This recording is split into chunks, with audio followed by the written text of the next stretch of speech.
Hey, hi everybody. Oh, come on, guys. Hi everybody. Woo. I've been running around, so I'm a little out of breath. I'm going to try to take it slow. Hi everyone. My name is Destiny. I work here at City Bookshop, obviously. I also co-host our romance book club. Are there romance book club people here? Hello. Well, oh, wow, a whole contingent over there. Um, hmm, too many papers. The one that I need. Fantastic. All right. So I'm going to try to give you virtual audience a better view. Hello to you as well. Glad to have you. For anyone who's new here, bathrooms are upstairs and past the registers, so you can make use of those at any time. We also have books for sale upstairs, and you are in a bookstore, so think about it if you haven't already. Hello, online audience. I already greeted you, but welcome. We're glad to have you as well. And we will be taking questions from you online. We have Maggie who's going to be helping you out with that as well. Uh, Please take a moment to silence all your cell phones. And we will be having a signing after for Adriana and Kristina. Ava will not be signing books, but all of her books that are in the store are signed. So you can pick that up upstairs when you are leaving. Few events I want to shout out. I feel like this would be the crowd to shout them out with. So next week, February 12th, we have BK Borson and Julie Soto. Yes, get excited. It is sold out in person, but we do have online availability if that would work for you. And then on next Friday, February 14th, which some say is the day of love, we have Julia Quinn who will be signing. It's limited availability, so whip out your cell phone right now and hop on it if you are hoping to do that. On February 27th, we'll have Linda Holmes here at the store. There's still space in person. And on March 13th, we will have Rosie Dannon here for I wish I could capture Nikki Payne's face. Every Yeah, she will be here for her upcoming book. That's March 13th. And they are, you can sign up for that as well. Okay, I think I got it all. So, Ava Wilder, who is our moderator for this evening, is the author of How to Fake It in Hollywood and Will They or Won't They? She lives in Northern Virginia with her husband and her toothless cat, which I can verify is a toothless cat. Kristina Forest is the USA Today best-selling author of romance books for both teens and adults. She earned her MFA in creative writing at the New School, and she lives in New Jersey, where she can often be found rearranging her bookshelf. Isn't that all of us? Adriana Herrera was born and raised in the Caribbean. Big up to my Caribbean peeps. Yes. Oh, that's so okay, great. But for the last 15 years has let her job and her spouse take her all over the world. She loves writing stories about people who look and sound like her people, getting unapologetic happy endings. I have to say, I read both books for this evening and they were enthralling. So if you, oh, I got somebody shaking their head. Yes, they were enthralling. They have male leads that are head over heels for the female main character, a sister friend duo that's there to support, a heroine who's wary of love, but she decides against that. And they're also the both the third in the series. So basically, if you haven't already picked up a book, what are you doing? You need to do that. Please join me in welcoming Ava, Adriana, and Kristina.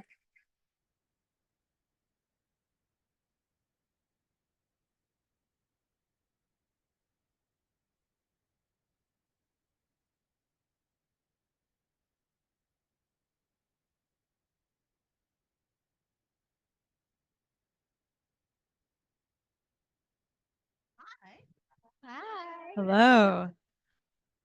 Wow. Thank you, everybody, for coming out. This is super exciting. I'm really excited to be here. I'm such a big fan of both of you and been obsessed with both of these series from the first book. So I'm just like super excited to be here. And I know everyone else is too. So let's get started. Super simple. Just if you want to both give like a quick elevator pitch of these books. You go first.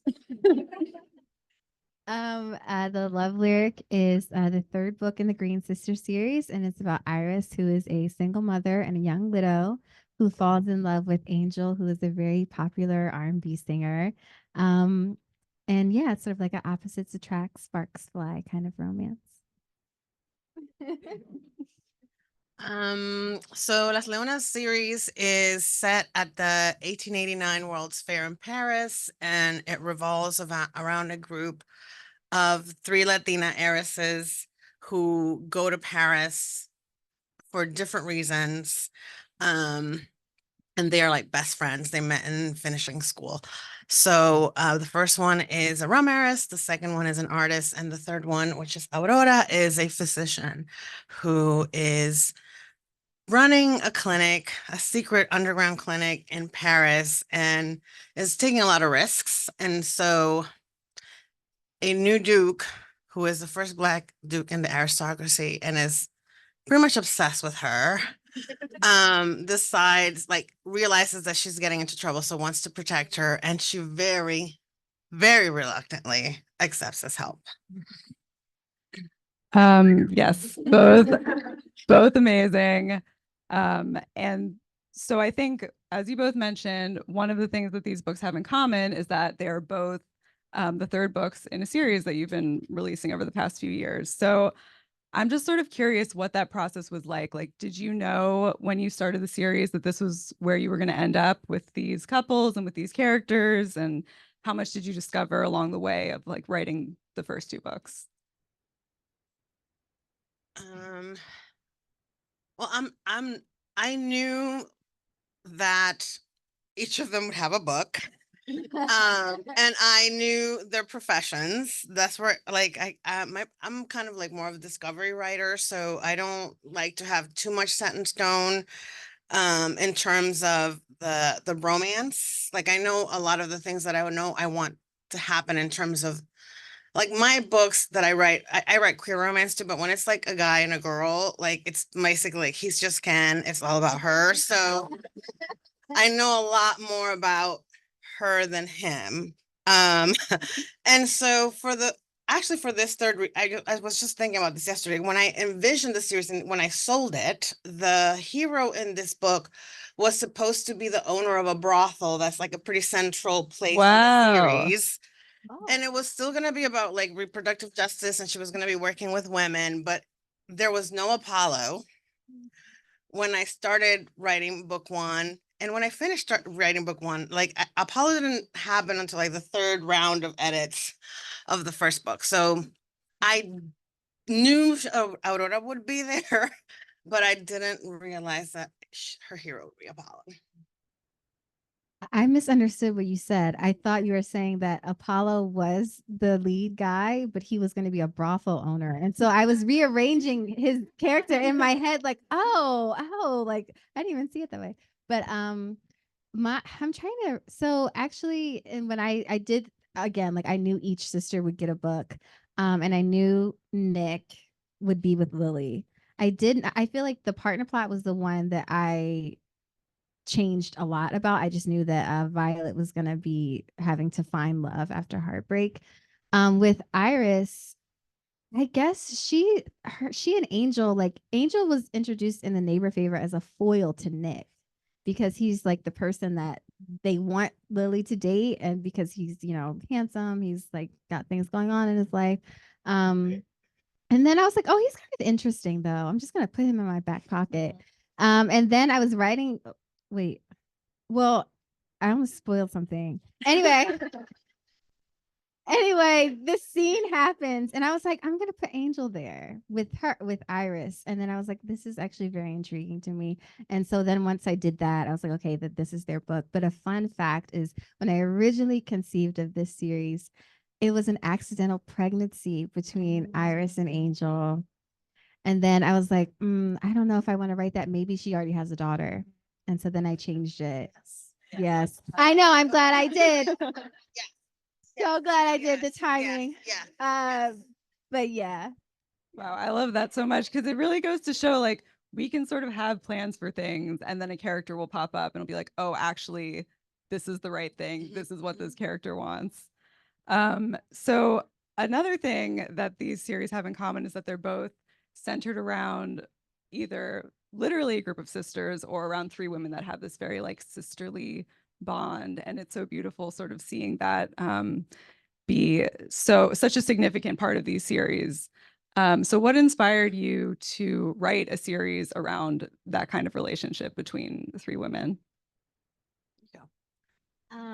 So I think I love historical romance, which is why I loved your book so much. And so it was something that I love in historical romance. I mean, it happens across genres of romance, but because I read so much historical, it's like where there's a family or it's a group of best friends, like Lisa Kleypas's Wallflower series, but particularly like her Hathaway series. I was thinking about a lot, and then of course like Bridgerton is like a really popular one. I was like, I want to do that, but for like modern day. And a fun fact is I actually have 3 older brothers. I don't have any sisters, y'all. But I've been best friends with the same girl since I was really young. And so then two of them are twins. And so just like observing them and how they act to each other, that's where like I learned about sisterhood. But yeah, I just have all brothers. I yearned for sisters, so I wrote them. For me, the friend group, the friend group in Las Leonas is pretty inspired on myself and my 2 best friends who are one's my best friend from second grade, and my best friend from college. And in the DR, we all went to the same college, so like my best friend from second grade ended up becoming very good friends with like my best friend from college, and we just like traveled together a lot and like just got into a lot of trouble, mostly because of me. Because I am definitely the Manuela of the group. If you read the series. And so that was the inspiration. Like the personalities are very like, you know, my friend Nicole is Lucelana, I'm Manuela, and then Indita's kind of like me and Indita are like Aurora together. Yeah. I love that so much because especially like with romance, obviously the romance tends to be like romantic love tends to be a main focus of romance, obviously, but like there's so much space for all of these to celebrate these other relationships that are so important in our lives, including like sisterly love, friendship love. So I think it's just like such a beautiful part of these books. So at this point, you are both several books into your career. Kristina, this is your 6th book. Adriana, I tried to count, but Are you at a dozen now? That is amazing. So publishing is a career with a lot of ups and downs. It's really an emotional roller coaster. I'm curious, now that you guys have done this many times now, how has your sort of perception of yourself as an artist, your perception of your career kind of evolved and shifted since your first book? And also, what have you learned specifically from this last book? Oh my gosh, that's hard. That's a hard one. I was trying to think about how to talk about this. I mean, one of the things for me is like I'm a very mission-driven person. Like in my, day job, I've always worked in nonprofit and like I have to believe in the mission.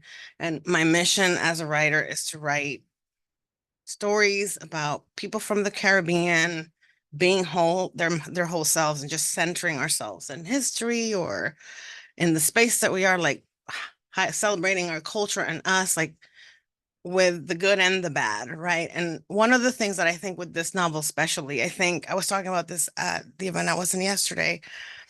In the beginning, that I began writing, it was so important to me to write representation that felt like, because there's so little of us in fiction and in the media, I didn't want to write like, things that made us like look bad.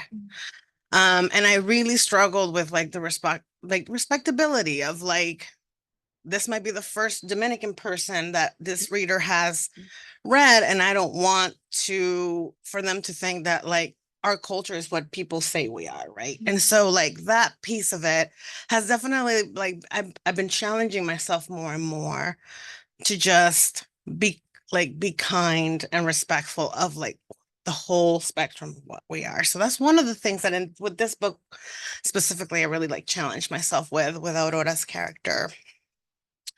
And one thing I've learned is just it never gets easier. Like writing a book is hard every time. And almost, for me at least, like the process almost is never the same. And like the more I feel like I'm a fairly competent writer. And I feel like I think like the better you get at it, the harder it is to write a book, because you know all the stuff that you did wrong in the first book and the second book. So that's part of it. Like I feel like it's a big job, and it like never gets like easy, and I don't think it's supposed to. Yeah, I would agree with that too. Well, I started my career in YA. And so I think at the time that my YA novel published, it's just like this fun book about two Black teens on a road trip. She's a ballerina, he's an artist. I don't think, when I say people, like gatekeepers didn't really know what to do with it, because that was at a time where books specifically in YA that were coming out weren't like that.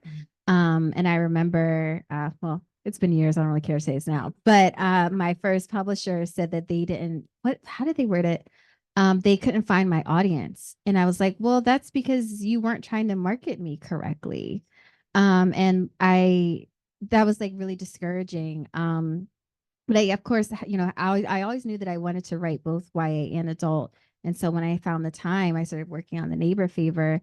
And then when I wrote The Neighbor Favor and it published, I was fully in the romance space. So I felt like there was like a different kind of appreciation for like what I was doing, because people weren't wanting me to do something else. Like they weren't expecting my book to be teaching something other than like you deserve to be in a respecting relationship with somebody who treats you well. And so I think from that, like writing The Neighbor Favor, really what I learned is that like I can write the books that I want to write, and I don't have to add, other things, other kind of themes and things into it if I don't want to, because I think that like there are people who want to read books that like, make them feel good. Whereas like in the beginning of my career, I was like, am I doing something wrong? But at this point, I'm like, no, just keep going. Yeah, I think like any kind of like longevity in an artistic career, like self-compassion is so important, and just being like, what I'm doing is okay. Because I think we're all our own worst critics, even when other people are sometimes fighting for that title. But So when you look at an artist's body of work, a lot of times you can kind of see like a through line of themes and ideas and dynamics that they kind of go back to over and over, whether it's consciously or unconsciously.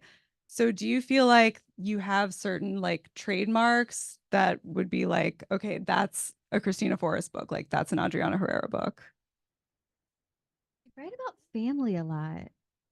And I feel like in different ways, like obviously this series is about a family, but even with like my YA stuff, there's always just like this exploration of generations and what you learn from your parents and how that informs who you are as a person.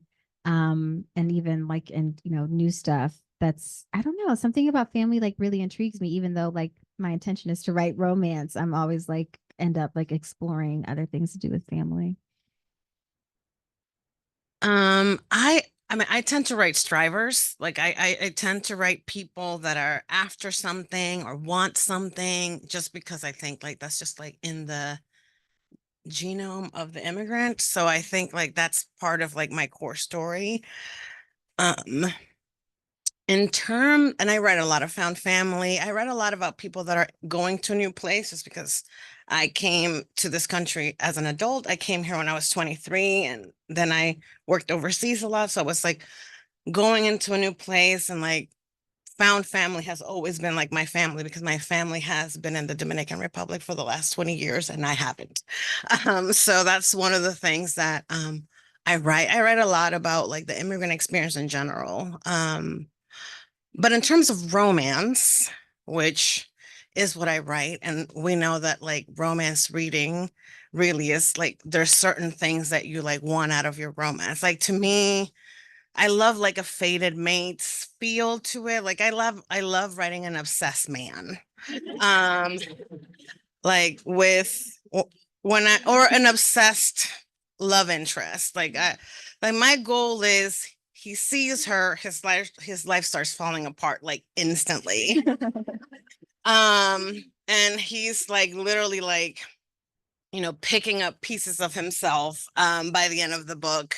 So, and like just like a like not a protector in like the weird stalky way, but like a person like I write women that are a little complicated and stubborn and like sometimes are too driven and I need to have a hero who like sees that and then just wants her to succeed.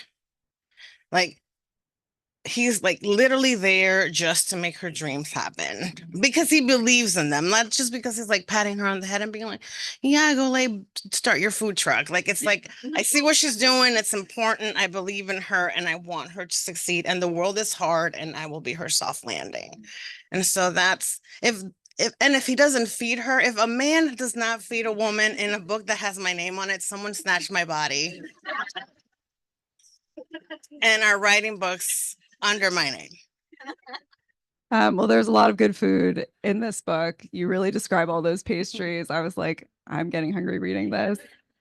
But I do think that is what's so beautiful about romance is that it's like this sort of collection of tropes and ideas that are very similar, but what makes them different is the voice of the person who is creating it and is like putting their own sort of special history and kind of fixations and all of those things into it. And I think both of you have such like strong, amazing voices, and that's why your books are such a pleasure to read. So when I was stalking you both to prepare for this, I saw that you both talk about how you got into romance through historical romance. So I am curious how you feel like that sort of shaped you as a writer and what you're interested in. I mean, I entered romance through historical, and I've been reading romance since I was like 13, 12, 13. So, and I'm in my 40s now, so we've been together a long time. I mean, I like historical. I'm writing historical, because I think it's like, I call historical like the Broadway of romance. Like I feel like expectations is that the stakes are big. Like this, it makes sense that if you have a heroine that's like a central figure in a book and like her dreams are important, then they're gonna be coming up against like control, society control. They're gonna come up against like women's rights, like big stakes. are the kind of like what I like to read. Like I want to feel something.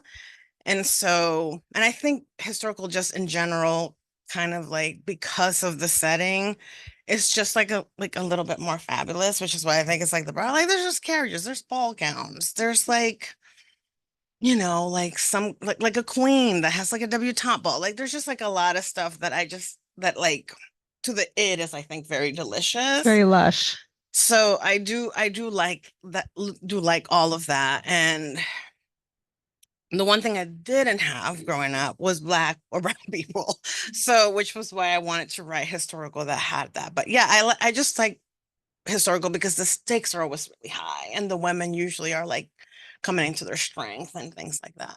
Yeah, I was going to say the stakes are so much higher. And I think it has I think that everybody who writes, period, should read historical romance. Agreed. Because like the stakes, the characterization, the plot, the pacing, it's just like top tier. And I think what I like about historical romance is like stuff happens that would not fly.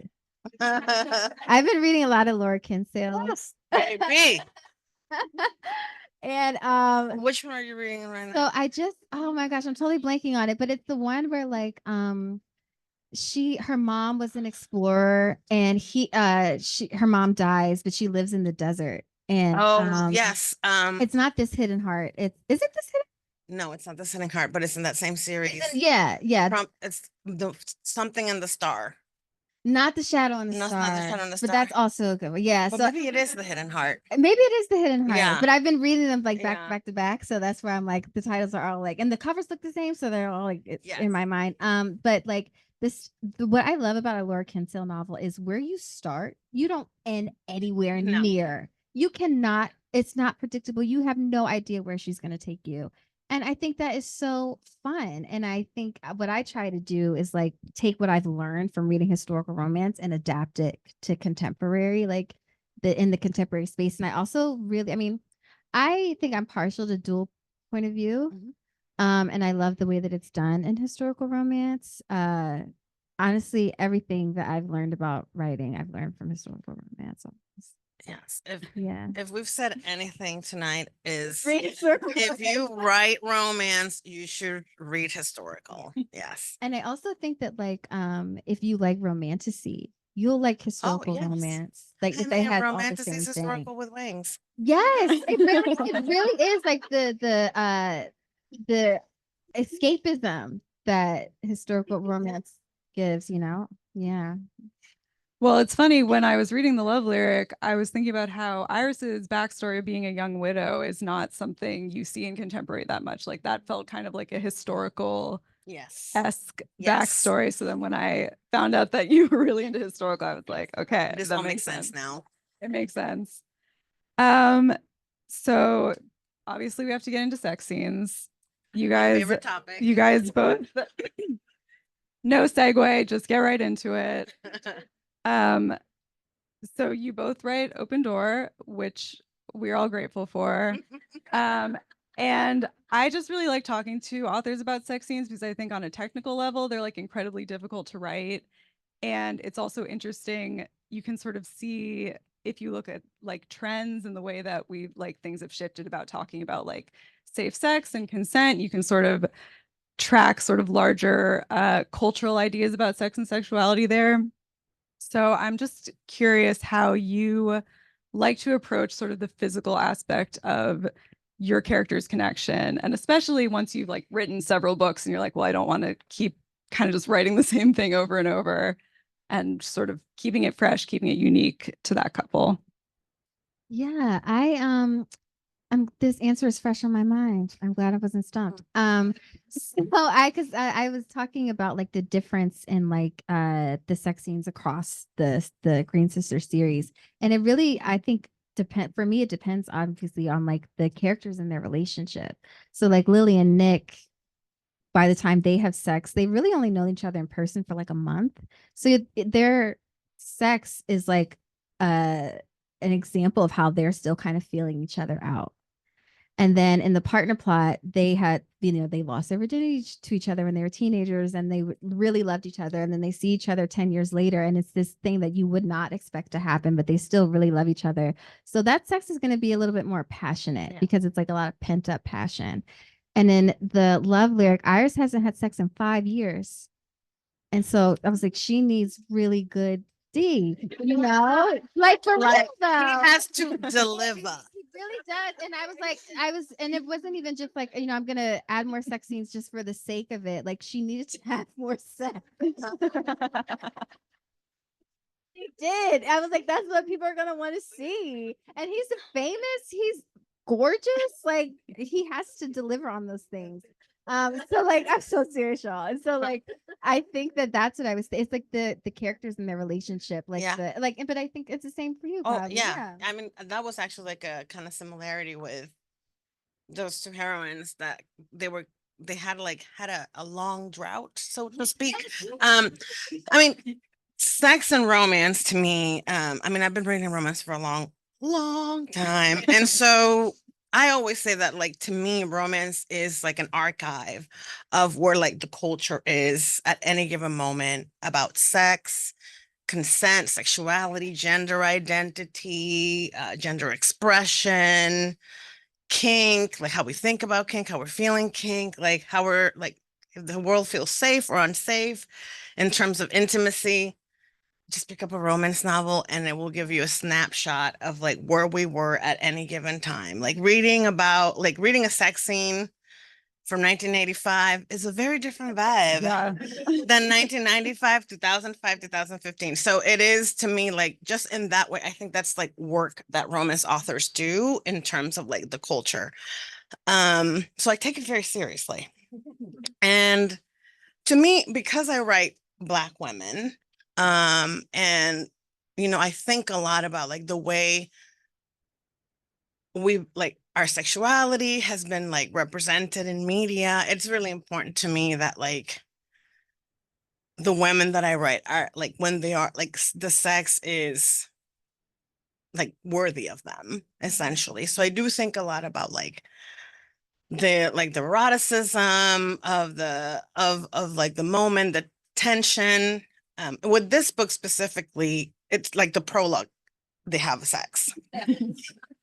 And that happened in revisions because I kept trying to figure it out. Like, how do I set up? Because they've been a couple that in the first 2 books hate each other. The 2 of them hate each other, and they have all this tension. So I'm like, I've got to give the reader some relief immediately, because if they've been reading the other 2 books, like they're just ready for these 2 people to like do something. And so I had to kind of like set it up. And then they get to know each other. And so I had to build the tension, right? So like they have like this one moment and she's just like, well, thank you. Great. Thanks for that. Because she hadn't been with anyone since she was basically like a teenager. She had like a terrible experience as a teenager. She hadn't had any kind of like intimacy until that moment. And then I have to kind of build the tension for half of the book. So it's kind of a slow burn, but they have sex in the prologue. It's an emotional slow burn. And you have to think a lot about like, for her, because she has this like really kind of traumatic experience, you have to like, has to be like, the hero has to be someone that kind of really meets the moment, delivers, makes her feel good, makes her feel worship, like really thinks about her body, really enjoys her body. So I mean, it's not like we just sit down and write these sex scenes. Like, we think about them. Like on sex scene day, I'm like doing my stretches. I'm hydrated.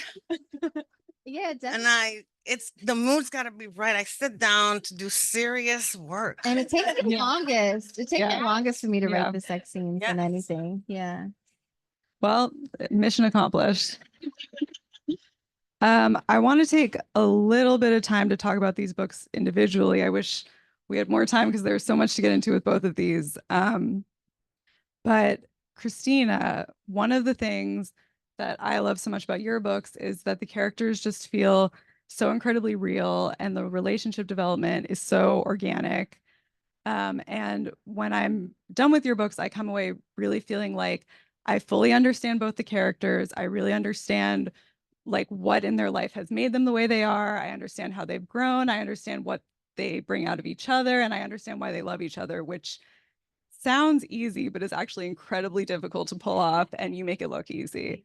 So I want to talk a little bit about these two characters. We talked a little bit about Iris's backstory, and I think that's also somewhere where you excel, is creating these really unique and very fleshed out backstories for the characters. And I thought both these characters had such interesting stories. With Iris being a young widow, Angel has this sort of religious trauma in his background, and this complicated relationship with his family. So I'm just wondering sort of what your process is like in terms of developing characters and making them feel like a perfect fit for each other. Yeah, so I guess what I start with, well, I guess sometimes if the character comes to me, if one character comes to me, I try to build the other one in opposition to them. And what I try to do is think about internal and external goals. And so with Iris, because I knew who she was as a character from when I wrote her in the neighbor favorite, there were certain things that I had to stick to for her. And I knew that she was type A, and she was so easy to write. She's so much like me. She very type A, and like defines herself through work. And she's someone who she just like pours herself into work and like doesn't really think that prioritizing her emotions is important. And so then I was like, if she's going to fall in love with someone, it has to be somebody who wears his heart completely on his sleeve. And he has to have been like that from the beginning. I don't need her like, the other sisters, they have a little bit more time to play games. Iris doesn't have time for that. Like she would just be like, no way. And just needed to come correct, and he had to be totally like, I really like you, and I'm like gonna be patient with you and I'll wait. Um, so what inspired Angel specifically is, I don't know. See, I've been telling this story, but I don't know if it's true, if I made it up, or if it's a rumor. I heard it before. So I have any of you, I know you've seen it. D'Angelo's How Does It Feel music video. Of course. It's very sexy. Culture reset. Right. It's like one of the sexiest R&B music videos, period. Mhm. And I remember hearing this story that he didn't know how to basically like get that energy for the music video. And he asked the director for advice. And he was like, just think about something that you love. And he thought about his grandmother's fried chicken. I swear this is a real story. I mean, it kind of tracks. Yeah. And so I was like, and like to think back, like that's what he was thinking about that whole time. What a wholesome thing for this extremely sexy video. Mhm. And so then that was sort of what inspired Angel, someone who was just like, he's handsome. So they're like, get in the gym, but he's like this very like sweet guy who's just like, I just want to get married. He's Southern and things like that. So that story honestly was like the point for Angel where I started. Wow, I love that. That is so much. amazing. Well, speaking of Angel, I was so excited as soon as we got like the first glimpse of him, and I was like, Kristina's going to write a celebrity romance. So I feel like I manifested myself being here tonight for this. So I'm curious, like going into writing this, like what sort of like micro tropes about celebrity romance were you excited about writing? What were some of the other kind of like real life inspirations for Angel? So there wasn't like a specific singer who was the inspiration for Angel. I sort of like took from all over. But in terms of his career, where I see him is like where Usher was at his 8701 era. If this is like, like you don't have to call. You remind me. Like he's really Yes. popular. He's Yeah. really popular, but he hasn't hit Confessions level yet. Right. So like 'Cause Angel, that's like more his messy era. yes, he Yes. was like everywhere, Yeah. and so like he hasn't hit there yet. He's really popular. And sorry, what was the I got so Like distracted. like celebrity romance micro tropes. Oh, and you know what the thing is? I felt like what I thought the story was going to be ended up, it just turned on its head. Because every time I thought about putting something that I love in celebrity romance, like maybe her like flying on jets and going to different shows and stuff like that, I was like, she would hate that. she would hate it. And so I kept having to like go back and just form it. Really, the book is formed around Iris. Like it kept having to be like, she would not go for this. Like, because she, I think of all the characters I've written, she knows herself the most. And she is the one who has the strongest boundaries. And so I was like, she wouldn't like that. He's going to come to her house instead. And like, he's going to wear disguise so that they can go get pizza. And so it ended up being a lot different than I thought it was going to be. But it was good. You know, it made it feel so grounded, which was like what she needed and what made him right for her. So there are a couple of songs, his songs that you mentioned in the book. Were there any like real life songs where you were like, you know, this is the song in the book, but this is like actually what it sounds like. This is what the real song would be. I was listening to a lot of 90s R&B. So I was, because I was thinking about his inspirations. And so I don't think Angel sounds like Maxwell, but I was listening to a lot of Maxwell. I was listening to Jodeci, like Genuine, Tyrese. Yeah. And obviously I was listening to Usher. Yeah, I don't know. And I know I'm gonna think later. I was listening to that. Yes, you have to share the playlist. Yeah, I will. I Yeah. mean, please. Okay, Adriana, I'm sorry. I'm immediately making it heavy. It's fine. I mean, the book. It is what it is. Yeah. Well, one of the things I love so much about your writing, obviously on a craft level, stunning, but also your values come through so strongly and your passion for social issues and social justice, and especially picking up a historical romance, knowing that it's not going to be romanticizing the aristocracy, it's not going to be romanticizing colonialism, it's not going to be romanticizing the patriarchy, and your characters are always going to be, you know, calling out systemic injustice, and in this case, actively working against it. So in this current moment that we're in, that's incredibly regressive, you know, marginalized communities under attack, what role do you think romance has in the fight for a better world? I mean, when I envisioned this book, because like I said, I kind of had a vision for each book, and I've been working on this series since 2020. So, I kind of started envisioning this book in 2021, and I knew she was going to be doing work, like working with women. Like I knew she was going to be in obstetrics. I knew that in that time, like the Comstock loss, which feels really bad to talk about them now because I thought it was history, but maybe not. Like that the Comstock laws had been in effect in the US by the point this book happens for about, 20 years, and or like, 10 15 years, and that it was kind of spilling over to other places. So I knew that I was going to have this heroine like doing stuff that was secret and like perhaps not legal. I did not realize that it was going to be as timely as it is, because when I started writing it, like I literally had been writing it for like a couple of months when Roe v. Wade was struck down. And so that made me really upset, but it really gave me kind of fuel to really kind of push myself with her. And then, you guys know what happened. So like in that sense, like I'm writing this romance where this woman is like actively trying to give healthcare access to women that don't have it. She's like taking a lot of risks. She's putting herself in danger because she's so committed to women having the care that they need. And I'm also like really trying for her to have like some really good sex, like I'm just trying for her to like to have this man like basically worship her. So like I was like, this is a lot that I'm trying to like do here. But I think that is the magic of romance, right? Because I write like we write these romance novels with women of color, with Black women, and like, our job is to like give them like the biggest love and like the most like spectacular happy ending that we can. And that's already kind of subversive. And also we are like, have this contract with the reader, like I'm gonna give you this book and there's gonna be some like sometimes some heavy stuff in it, but you're gonna learn something, right, about the time. But like we're gonna give you a safe landing. Like, you can read about the stuff, you can read about the work that women have done before.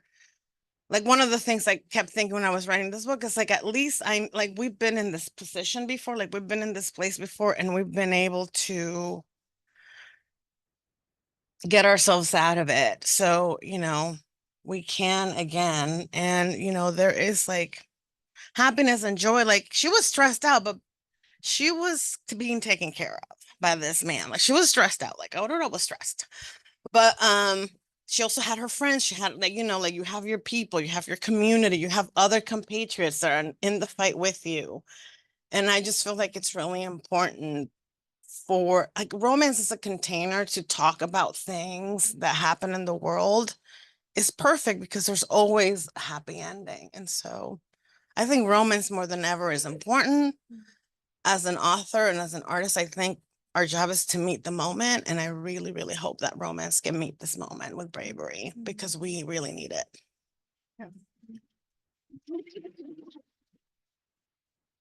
I think you did such a beautiful job with this book, and it's clear how much research you did, and it's so seamlessly woven in to this book that is also about her getting railed a bunch in like It is. I but mean, it's because we it's need really hard. It's really hard to balance that in you. You It's do a really beautiful balancing job. act. And so you talked a little bit about this already, but you wrote in your author's note, sort of going into all of your different sources, and also talking about what it was like to write this book while women's rights are actively being taken away in our current world. So I'm curious, how did your research end up shaping this book, and also what can we take away that is hopeful from history repeating itself? I mean, I think one is like we have done this before, and like we can do it again. Like we can be brave. But Mia Sosa, or it was my friend Tracy Livis. It was also an amazing author. Mia Sosa. We're hanging out before, and Tracy was saying she's going to Pilates, and I'm like, I'm doing Pilates too because these people are not gonna catch me with a weak core. Okay, like we gotta be ready to fight. Yeah. We gotta be ready to fight. Like so one thing is like we will have to, like save ourselves, but we can do it. And as I was doing my research, it was funny that you said that you kind of had to change the plan because initially, like the conceit I have for the book was that like Apollo made a deal with Aurora that she was gonna like help him find like the perfect Duchess. And the more research I did, and I'm like, this woman's got no time to help me find a perfect Duchess. She's running around Paris trying to save women's lives. Like, so I had to change.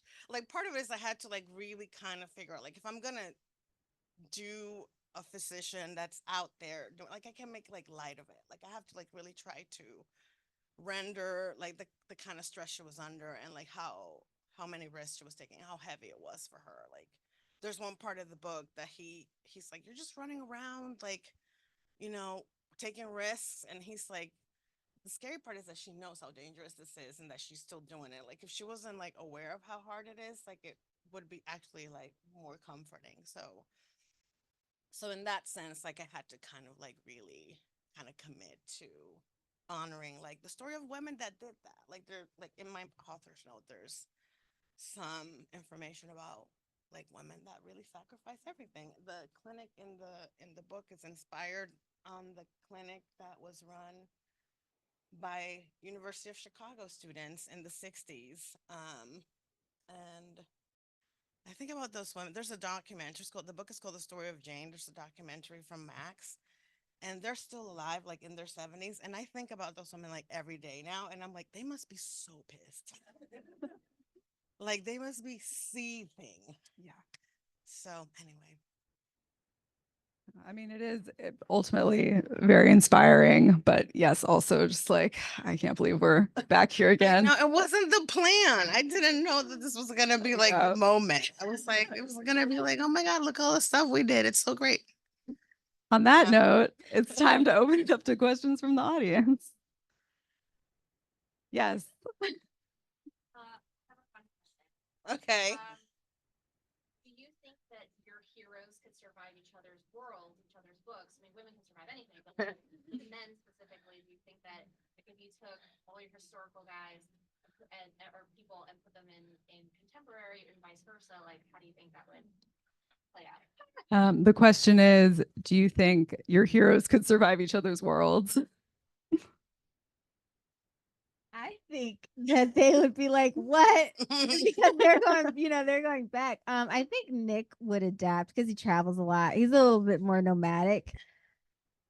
Honestly, I think Angel would be fine too because he's so easygoing. He'd probably be like, wow, this is so crazy that I'm here, but I gotta figure it out. Xavier, I think, would be the most mad. He would be like, oh, he would be trying to go back. He'd be trying to figure out what happened to get him here. Like, I don't have time to figure out how to live here. I need to leave. But I think that they ultimately would be able to adapt. They would just be like really upset. I honestly, any like the different time, they would just be like, no phones. Yes. I think, I mean, Apollo would be fine because Apollo's, probably trying to be in his like confessions era too. So Apollo would be fine pretty much, I think, in any timeline. But I think Evan probably would have the hardest time or would be like, one of those like liberal white men influencers who are like apologizing all the time on the internet. Like that would be and he like, wasn't the Peace Corps. And then Cora would, I don't know what Cora would have been. I actually don't she would also be fine. Like she's one of those people that is too stubborn not to survive. So it sounds like everyone would do okay. they would be generally. fine. Yeah. Anyone? Yes. So how are you guys staying true to yourself, your craft, and your love for a specific, romance in this time where there's certain tropes and things that are being constantly pushed to publishing, like dragons, for example? Oh. How are you staying true to yourself in the face of publishing trends such as dragons? Yeah, I'm willing to not make a lot of money. It's one of the answers. I think it's my answer is kind of the same. It's almost just like I think obviously this is my career. I take it very seriously and I want to be prolific and to be consistent. But before I do the work, it has to come from here. Yeah. Or otherwise, because we're stuck with these books for 2 years. Like we have it the longest. By the time you get it, I'm like, what happened? You know what's crazy? This is a little tangential, but like people, I guess, who have read the Love Lyric already were making posts about it and like using songs in their posts. And I was like, everybody has such good tips. They were using the songs from the book, and I forgot. That's what happened. There's such a long haul between when you finish your first draft and when it's on shelves, and so it's like I have to live with it, and so I have to like really love it. And so I like to read Dragon sometimes, but I don't think I would write it. And so, or like any kind of trend, it's like that's cool if it works for other people, but I kind of have to stick to. Yeah, I mean, if you're in romance long enough, like trends come and go, and like I'm trying to like I want my books to still hold up. Like if you pick that up in 10 years, that like it's still relevant, it's still resonant. And so I can't really think about the market or trends. I have to think like this is the story that I want to tell, and like this is what works for me. I would never compromise like the kind of character I write. Like I'm here to write people from the Caribbean, specifically Dominican people, and like that will never change, or else I'll just like go do something else. And the other thing is like by the time a trend happens and you try to write it, when your book comes out, it's done. It's gone. Because like the timeline is unless you self-publish. Yes. But like traditional publishing is such a long. Yeah. Yes. I have not gotten a chance to read the Love Lyric yet, but I did read The Tropical Rebel Gets the Duke, and I am feral for Apollo. Oh. I was wondering if you had anyone in mind when you were writing it. I mean, I wish my answer could be Aaron Pierre and the spirit tunnel, because that's what it should be.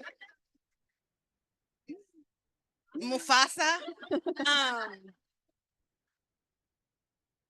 But I mean, honestly, like I think it was like I didn't have like a specific person in mind. I just had like it was like Dominican kind of like player man from like there's a specific like if you have dated men from the Caribbean, there's a vibe, there's an energy, there's a like life disrupting vibe. And so it's like the kind of man that will ruin your life, but also make it better at the same time. And so like that's what I was going for with Apollo. Like he could destroy me, but also it's so much fun. I'm like just gonna keep I'm gonna see it through. And so that was kind of like the inspiration for me. But like I didn't have like any person in mind, but I knew the guy that I was trying to write. But now I'm just gonna say Sarah Pierre. It's specifically in the spirit tunnel that day in those pants. I think we have time for one more question.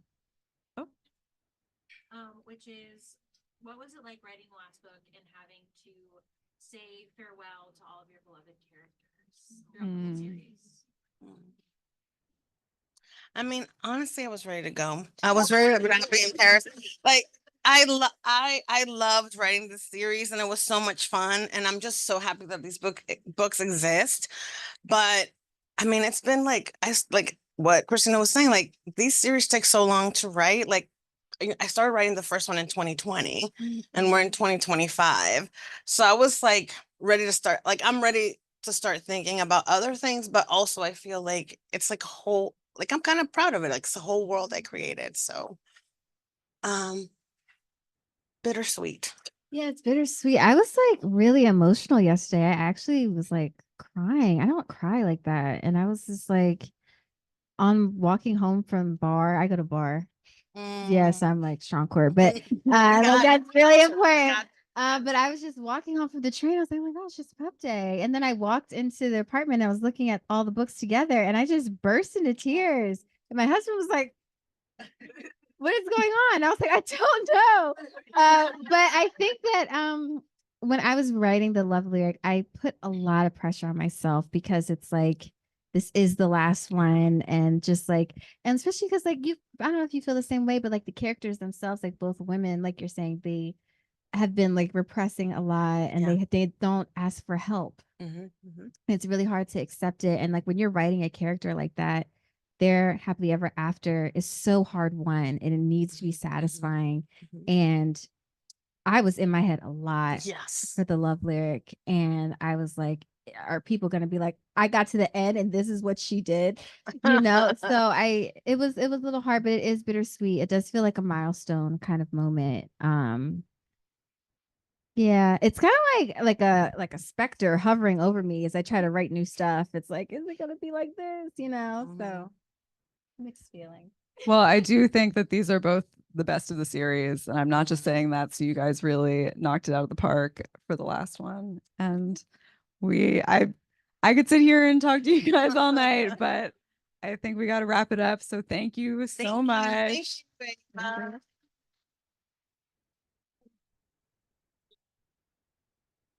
One video of everybody. If you don't want to be in it, that's totally understandable. Please feel free to cover your face. But I just wanted to document like everybody being here. Yeah, look like with your book, if you're open to that, I will do that. I'm terrible at doing that. What can I get? No, You want to be in it? because You guys can take a photo of it. Yeah. yeah, because I feel like